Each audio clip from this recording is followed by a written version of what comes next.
This is under the hood.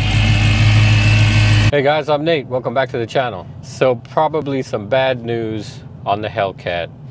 I think the supercharger bearings are going out. I started hearing this weird noise coming out of the supercharger, it seems like, when I start the car.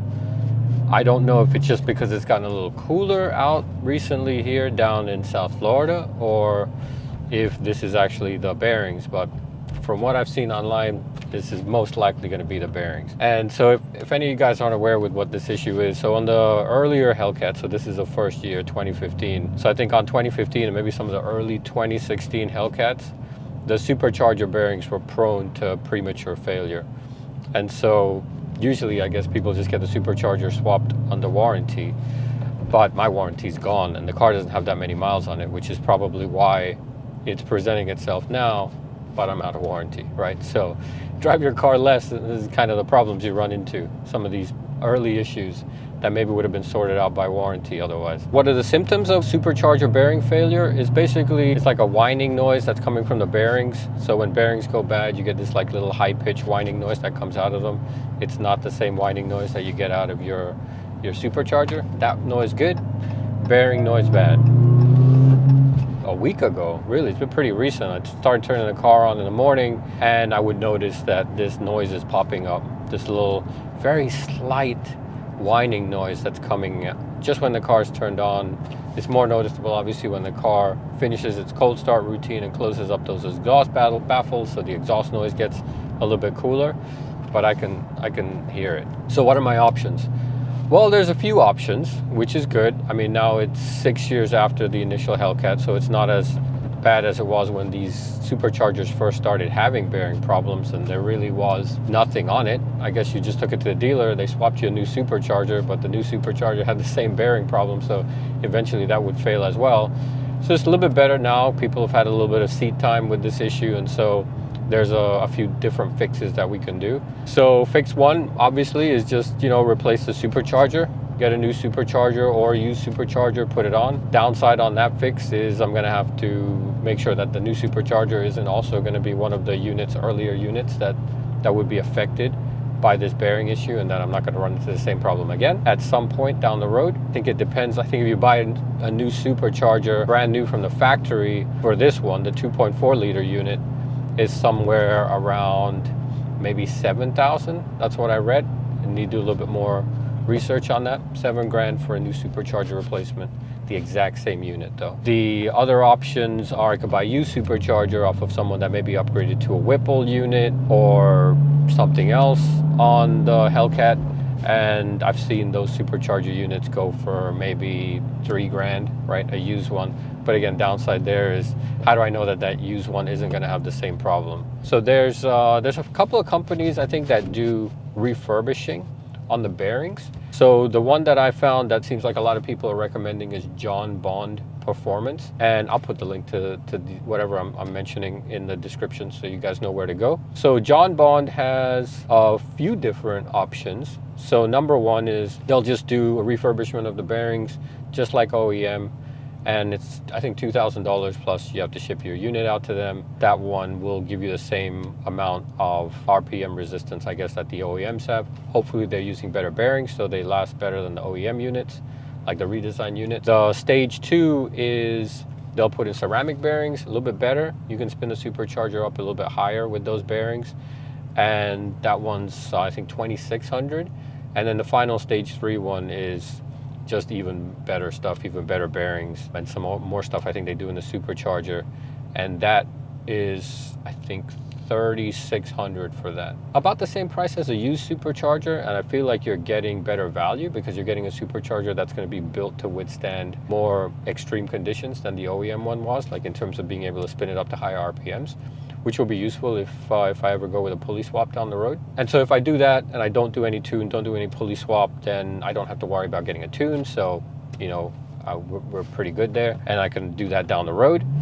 And then another option is I could go with Redeye Supercharger. It's a bolt-on, same size, everything, slightly higher displacement, 2.7 liter unit. That new, those go for anywhere between 10 and 12 grand. I'm not sure a used one, how much I'd be able to find a used one for. I saw an old listing that was about $7,000 for a used Redeye Supercharger. The advantage of that is that they're built to operate at much higher RPMs. Well, maybe not much higher, but they're built to operate at higher RPMs, so you won't be taxing the unit as much as the 2.4 liters. So in theory, it should have a higher longevity, but that's a high cost, right? So the high cost is, yeah, you're looking at, anywhere from $7,000 to $12,000 for a new unit on the Redeye.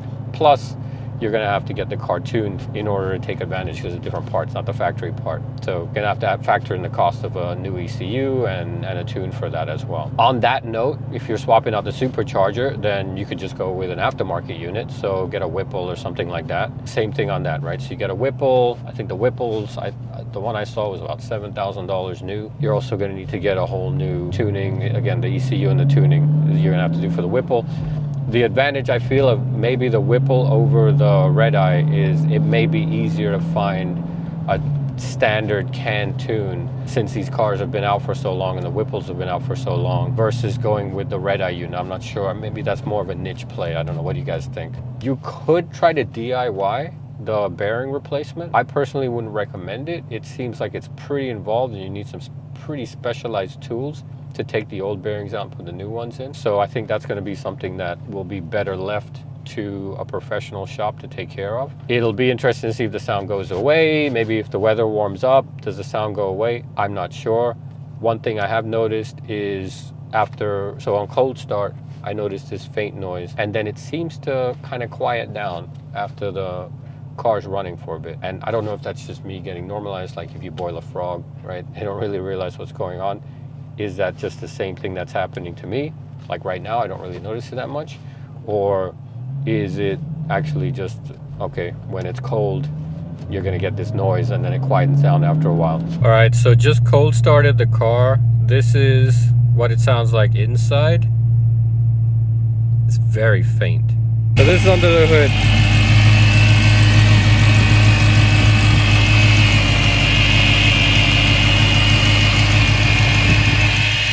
Definitely would appreciate some feedback from you guys that have Hellcats, maybe have heard this noise and have maybe done some diagnosis or something like that, and you have maybe a little bit more feedback that I can go off of instead of freaking myself out here. So there you have it. I'm looking anywhere from a minimum of 2 grand to all the way up to probably 12 grand plus ECU plus tuning, maybe end up costing like 13, 14 grand for the Redeye unit.